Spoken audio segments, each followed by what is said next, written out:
everybody, I'm KK. I'm Kristen. Together we are K&K Crochet. And today is Thankful Thursday. Thankful Thursday. And today, I'm just going to put it out there. I am thankful for prayer.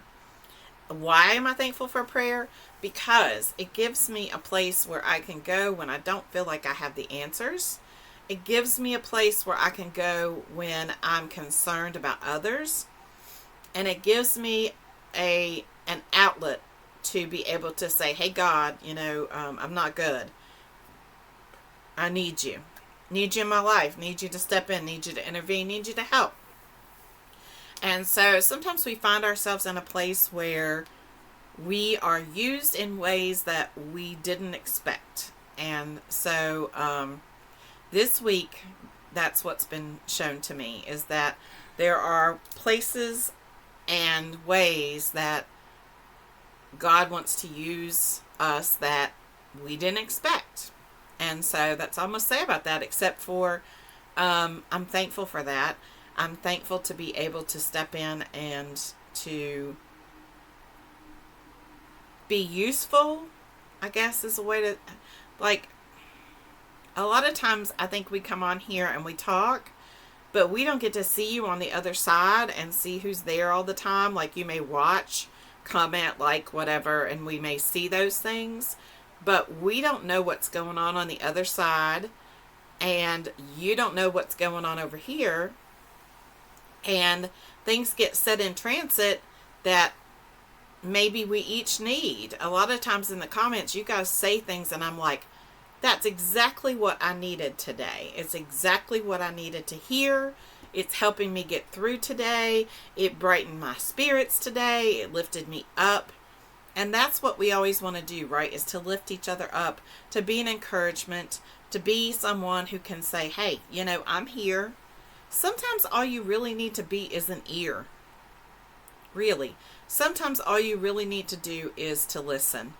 There are many times in life that's all you need. Or to be able to say, you are in my prayers. And to me, that means more to me than anything anybody could say to me. Because that means that if you take that seriously and you follow through with it, you are concerned about me in one way or another. Whether you're praying for something in my life specifically that you know about, which is rare because we don't share a lot of that, or whether you are just praying to be praying. So the one thing I'm going to ask today, which wasn't planned, but now that I am in the middle of this, talking about this, we don't ever plan usually Thankful Thursday. We think about it right beforehand. We say what we're going to say, and then we go into it. And a lot of times Kristen doesn't even tell me what she's going to say. We just go. And I trust her to make that decision, and she trusts me to make that decision. So today, right before we got into it, I was just thinking about the past week and things that had happened to me and how thankful I was to be able to pray and to have prayer from others. Just a lot going on in our world, right? So, but the one thing I will ask you to pray about is to pray about Bumblebee's Mountain Outreach. This is our outreach, and it's what we use to reach others who are struggling with mental health. We do not counsel or have any type of certification to help you get through things, but we come from the school of hard knocks. We've been through it. We've been through being the survivor that's left behind when someone's not okay mentally, when life is not okay for them. So we try to support families the best we can. We try to be an encourager. We hope we've been an encourager for some of you. You've definitely been an encourager for us. So we ask you to pray about Bumblebee's Mountain Outreach, not because there's anything wrong, but because I just feel like there's another level. There's something that we are supposed to be doing, and I'm not sure what it is yet. But I truly, and I've not mentioned this really in depth to my family. I'm sure Kristen's like, what are you talking about? But I just feel like there are other things that we are supposed to be doing. in addition to what we already do. So pray about that and ask God to show us where He wants us to be and what He wants us to do. And pray about the outreach. We are almost at 400 hats, and our goal is 1,500 for the year. And we still have July, August, September, October, November, 5 months. So it's very doable. We will get there. But just think about that. Pray about it. If you can't donate, that's fine. We understand that. That's not why I'm saying that. I'm saying that because we want to be successful with it to reach those who need us. We also want to make sure that we make the most of the opportunity we've been given. So, yeah, that's just nowhere near what I meant to do. There's nothing wrong. We're not stopping. We're not changing what we're doing. We're still going to continue to do the same things. But I would like to add. I would like to do more. So, we'll see. It's not going to be this year because we are in the middle of everything right now. So those types of changes happen in December and January when we reboot and we start again for the following year. That's when we make changes and decide what worked, what didn't work, what are we going to do, what are we not going to do again. So thank you to those who've donated already. Like I said, we have almost 400 hats. That's a lot. That's a lot. And this year I was buying the plastic shrink wrap. They're not shrink wrap. What are they called? Vacuum seal. Vacuum seal bags. Thank you. Storage bags to shrink down the hats. And I showed you guys the big stack last year and how tall it was. Well, a couple of things. 3 things actually. Number 1,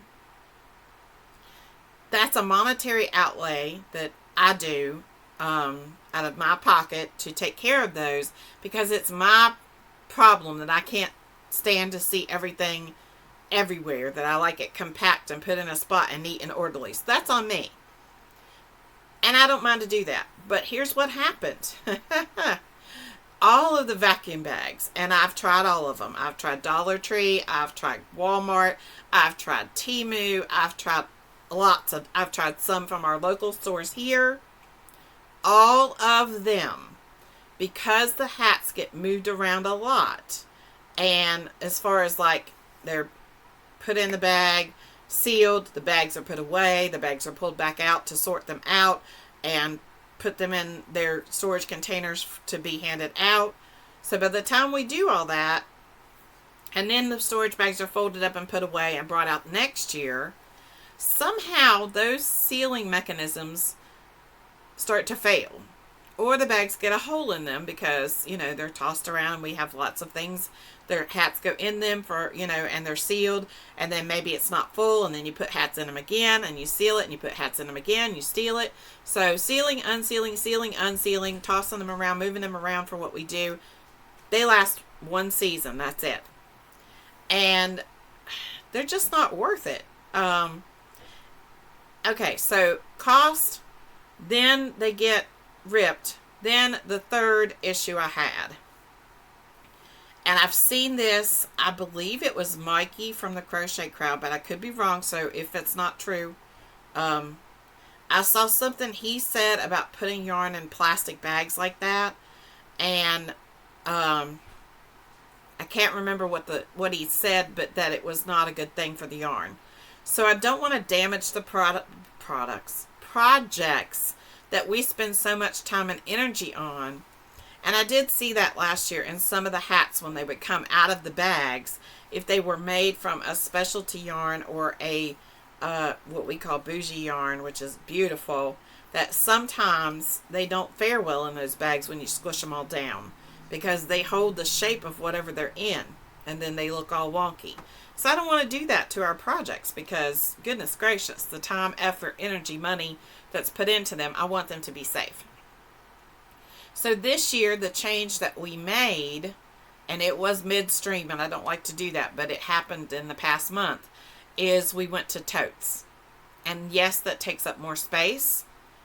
And yes, it is a bigger expense, but it'd be a one-time expense and it won't be every year. So, whereas I'm spending, I think they were like, I want to say $5 to $6 a bag in some places for the bags I was getting. Now, Temu, of course, they were cheaper, and here locally may be cheaper. But again, they all failed in the long run. So, all of them that I've had, we went to put hats in them this year, and they would shrink, and then they would leak back out. The air would get in them again, and they would blossom. And I would look over and be like, oh my goodness, look at that pile of hats. Why does it look like that?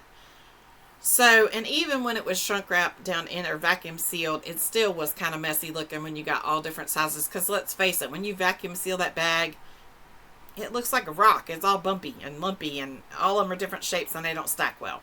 So totes will stack well on top of each other. I don't have to worry about that. Totes are a one-time expense, and our things are protected from dust, and they're not getting shrunk wrapped and, all that kind of stuff. So that's the change that we made this year. And why was I even talking about that? Why did I go that? I don't know what I was talking about. I don't know. Because I have no idea. I'm sorry. You're talking about changes to BMO. Changes, yeah. That's the one change we made this year that was made, but it affects us and nobody else. But I think it's a better investment and a better caretaking of what you guys entrust us to take care of. So, and that way, I'm happier with that. I'm happy where we are with that. And so then we still do the bags, like they go in the Ziploc bags, like the gallon Ziploc bags when we throw them out, because that makes a good Frisbee. We told you that. So, just pray about things. Not that, anything is wrong. Like I said, that's the one change we've made lately that only affects us. But just in case you're trying to do storage too, and you're like, I've been trying this, that, and the other. Totes at Walmart are $10 for a 20-gallon tote, and they hold a lot of hats. I'm not sure how many. I'd say well over 100 each. I think it's more than that. I think we have, well, maybe not. We have 4 totes. And we have 400 hats, but some of our totes are smaller sizes too.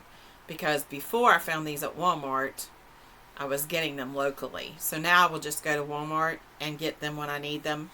My husband's like, you need more than one? I said, not right now. I don't need to, to stack up a tote until I need one. So as we get donations and we film, they will go in a tote, and they will be packed away, and they will be stacked away. And then at the end of the year, all the totes hopefully can shrink down into one tote. And I can stick that to the side, and we'll be able to start again next year. So just a tip in case you are trying to, maybe you run a donation drive, maybe you collect hats yourself and make them, and you want to store them because you have massive amounts of them. Maybe you collect, your crochet projects. Totes are a wonderful thing. Not sponsored by anybody, just my take on it, and just how we have changed things up this year, because the storage bags were a wonderful idea, and they worked for the first year, but then I need long-term longevity. I need something that for the long term, every year I can put these in these and be done with it, right? You can just go on. So anyway, I have no idea why I got off on that tangent. I guess because I needed to share it with you what we were doing this past week, because we were redoing, taking everything out of the bags, actually last week maybe, or the week before, and putting them into totes and storing them away. And this way too, they're stored with care, I think, more than just throwing them in a bag and sucking the air out of them. That to me sits wrong. It always has, but it was a way that I could put them away and put them out of sight, so to say. You know what I'm saying? Not that I don't want to see them, but 1,500 hats is a lot in a house. So, I want to put them in a way that they are stored together and away from everything else. And so when it's time for us to do bumblebees, we go, oh, okay, pull this out and let's get busy. So that's where we're going. So if you're trying to store things, I think that's the better option. And those storage bags are great if you use them once a year for like sweaters and that kind of thing. But for other stuff, not so much. Not for me anyway. Now, anybody else might have had a different experience. I also have animals, so that might be a problem too. That, yes, the dog could have jumped at one point in time when we were, messing with putting stuff in or out, and popped a hole in one. I know that did happen at least once. He's a baby. It's okay. So just think about things as you go through, and think about storage. This was not supposed to be a storage video, although I'm thankful for storage. And I'm thankful for plastic too. Plastic totes. And I know people are going to say that's bad for the environment. Yeah, I know. But I'm thankful for them because they're helping us out a lot right now. And if I had other options that did that, then I would do that. But, you know, whatever. Thankful for our totes. You guys have a great day. Don't forget to be kind because you don't know anybody else's journey. Bye. Bye.